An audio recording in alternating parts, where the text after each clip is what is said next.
From Montana's news leader, this is the MTN 10 o'clock news. Good evening and thanks for joining us tonight. I'm Russ Riesinger. Hope tonight for what some call an epidemic, one that has plagued Montana for far too long. Governor Greg Gianforte put pen to paper on a major missing and murdered Indigenous peoples bill after signing two others earlier this week. It's a crisis that Governor Gianforte says must end. MTN's Jonathan Ambarian reports on the latest steps that the state is taking.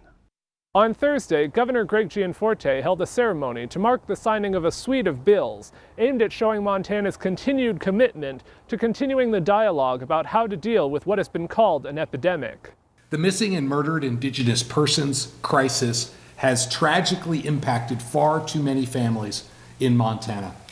And let me be clear, it must end.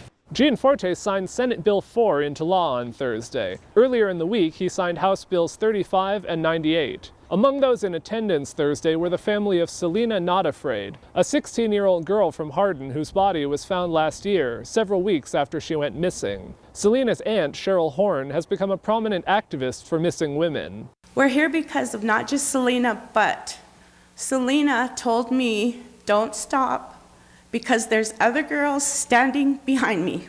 SB 4 from Senator Jason Small of Busby extended Montana's Missing and Murdered Indigenous Persons Task Force for another 2 years. What was one of the great aspects of the task force itself was there were a lot of meetings. There was huge community buy-in, and it kept the light on. It kept people talking.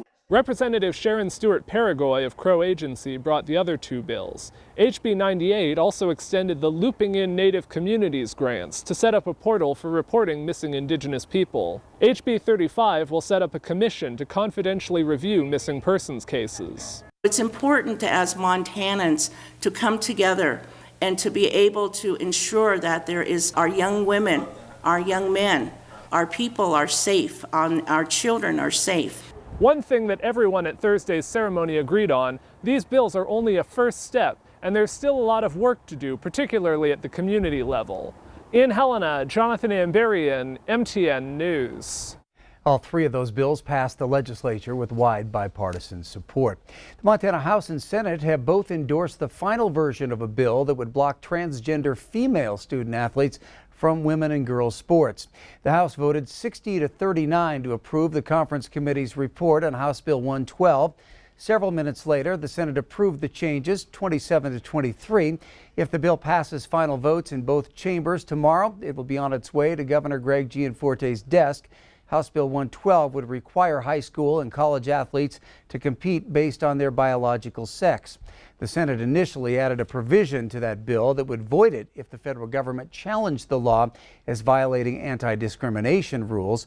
The conference committee changed that, however, to keep the law in place until the state went through a full appeals process.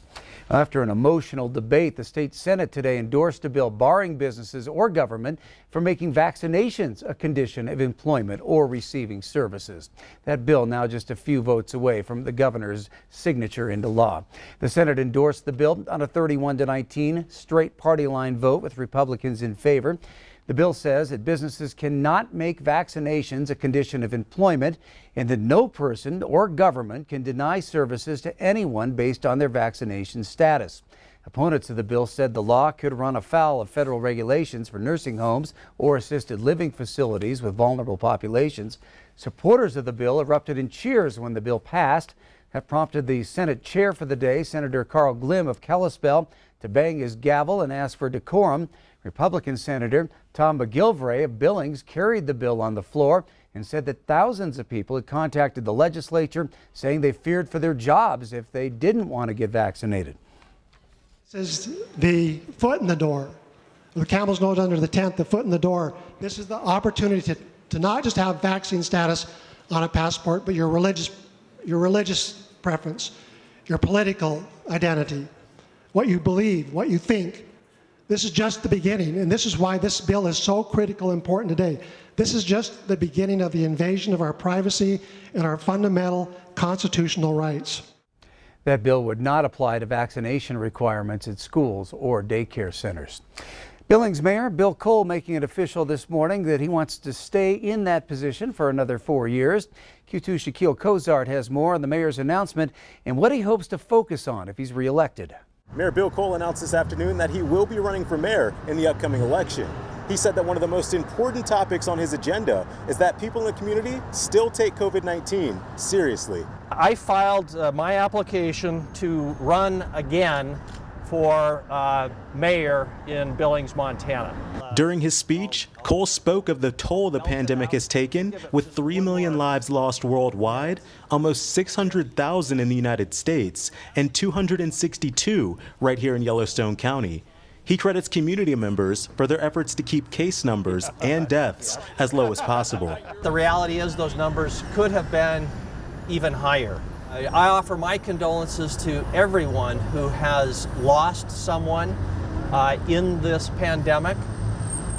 Someone like I have, my sister-in-law, Joy. Cole said that if he was to be reelected, the most important topics on his agenda would be to first address COVID-19 and to second address public safety concerns in Billings. We need to focus on public safety. Billings has a crime problem. Our crime rate has doubled in the last 10 years, and we need additional resources, but we also need to use the resources that we've got even better than we are. And working together, I think we can accomplish all those things. Reporting in Billings, I'm Shaquille Cozart with MTN News. Thank you, Shaquille. Along with Mayor Cole, multiple other council members will be up for re-election or termed out. Mike Yakowicz and Sean Brown are termed out, while Frank Walt, Denise Joy, and Penny Ronning are still in their first terms. The deadline to file for re-election is June 21st, with the election being held on November 2nd. All right, checking in on the Weather Center and Chief Meteorologist Ed McIntosh. Ed, you've been watching our weather develop. How's it looking out there? Yeah, we had wind a lot through the evening hours, and we saw some strong wind gusts across the eastern plains. Still some wind, especially from Miles City off towards the east, but you see the showers starting to move in. Green shaded areas, rain showers, the white and blue shaded areas. We're starting to pick up at least some snow. The wind still having some effect on keeping some of that moisture from reaching the ground. But we do have areas where we'll have some travel concerns early tomorrow, including much of southern Montana, anywhere from Livingston all the way down to Lodge Grass, where we could pick up just enough snow to cause some slick spots first thing in the morning. We'll give you all the details on that and the weekend outlook coming up in a few minutes. Well, tonight we take a look back at an infamous chapter of Montana history. They were known as the Montana Freemen, and 25 years ago they would put the spotlight on Montana for a long, bizarre armed standoff with FBI agents that would drag on for months. For almost 2 years, the Freemen had refused to be evicted from the secluded 960-acre ranch near Jordan. Looking back on it, I wished I'd had a lot more sympathy for the people in the Jordan area and what they had endured even before the international media spotlight started to shine on Jordan. It was just strange stuff. That was the first time I brushed right up against that. I had no frame of reference on it. They called it Justice Township and had their own interpretation of the law, rejecting the authority of the federal government and using bogus checks and other fraudulent means to heavily arm themselves. The Bible is the only true law. Men make rules. God made the law. A couple of years of threats against a judge, false liens being put on people's properties. How much more of that did people have to take? And then all of a sudden the international media spotlight. That must have been really hard.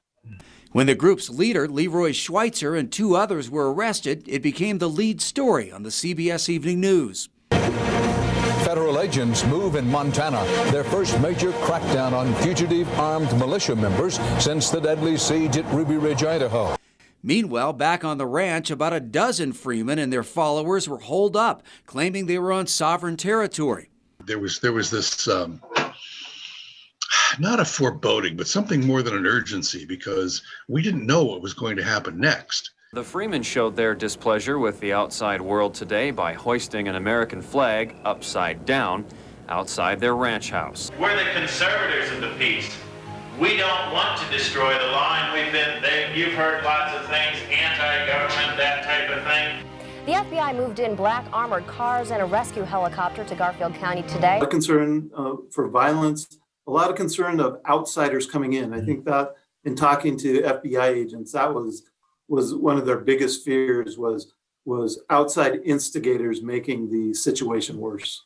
While the FBI moved in force, they were in no hurry, willing to wait it out and avoid another violent confrontation.